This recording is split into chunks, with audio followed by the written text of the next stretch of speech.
నేను మంచోడనో చెడ్డోడనో నాకు తెలియదు, కానీ మంచోడన్న పేరు మాత్రం మంచోడన్న చెడ్డ పేరా? ఇది ఇలా అయిపోయిందా ఈ మధ్య? మంచోడన్న చెడ్డ పేరు అయిపోయిందా? అంతే నాట్ ఫ్యాన్సీ.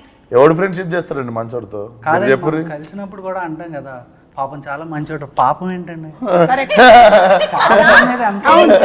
అంటే ఆడికి ఒక యాడ్జెక్టివ్ ఇస్తున్నారు, పాపం చాలా మంచోడు ఏంటండి.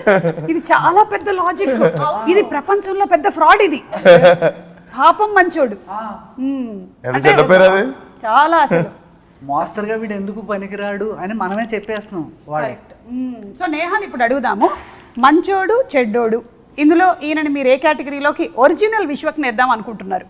A mix of both. He's grey. He's grey. Like the film. Okay. అలాగా Film లో కూడా మీరు చూస్తే there's no black and white, but Okay. it's grey. So yeah, that's Vishwak, I think. So మీరు కూడా ఒప్పుకుంటున్నారా? అంటే నేను షూట్ లొకేషన్ లోనే చూసి, షూట్ లొకేషన్ తప్ప బయట ఎప్పుడు బయట చూస్తే అసలు అదే పాపం చాలా మంచోడు అనేది ఆమె కూడా. అదేంటి బయట ఎప్పుడు మీరు అందరూ పార్టీ చేసుకోలేదా?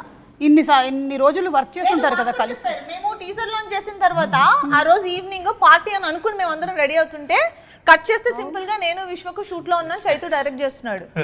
ఎంత పెద్ద గౌరవం ఆలోచించండి ఒకసారి. టీజర్ లాంచ్ ఫినిష్ చేసుకొని మేము వెళ్ళి షూటింగ్ చేసి వచ్చాం నైట్. అంటే మీరు ఈ షూటింగ్ మధ్యలో ఎప్పుడు పార్టీ చేసుకోలేదనేది నన్ను నమ్మమంటారు? అవును, అంటే మీరు విడివిడిగా చేసుకొని ఉంటుంటారు పార్టీ, కానీ మీరు ఎప్పుడు కలిసి ఒక పార్టీకి కానీ ఒక డిన్నర్కి కానీ వెళ్ళలేదు. నాకైనా ఆయనకి నేను ఇద్దరమే, నేను చేతునే చేసుకునేది పార్టీ. ఇది నిజమని మీరు నేహా మీద ఒట్టేసి చెప్పండి. ఎప్పుడు ప్యాకప్ తర్వాత డేట్స్ ఖాళీ ఉండవు, చాలా బిజీ ఉంటారు. వేరే షూటింగ్ వెంటనే వెళ్ళిపోతుంటారా? మీరు అదే పార్టీలో షూటింగ్ లో తెలియదు నా డేట్స్ దొరకలేదు హీరోయిన్స్. సో నేను చేతునే అడ్జస్ట్ అయ్యి పార్టీ బాధలు చెప్పుకుంటూ ఏం చేస్తాం. So Chaitu and you were partners for this gangs of గోదావరిలో బిగ్ గ్యాంగ్ మాత్రం మీరిద్దరు. అవును, అపార్థం చేసుకోవద్దు అంతే, మిమ్మల్ని ఎవ్వరు అపార్థం చేసుకోరు.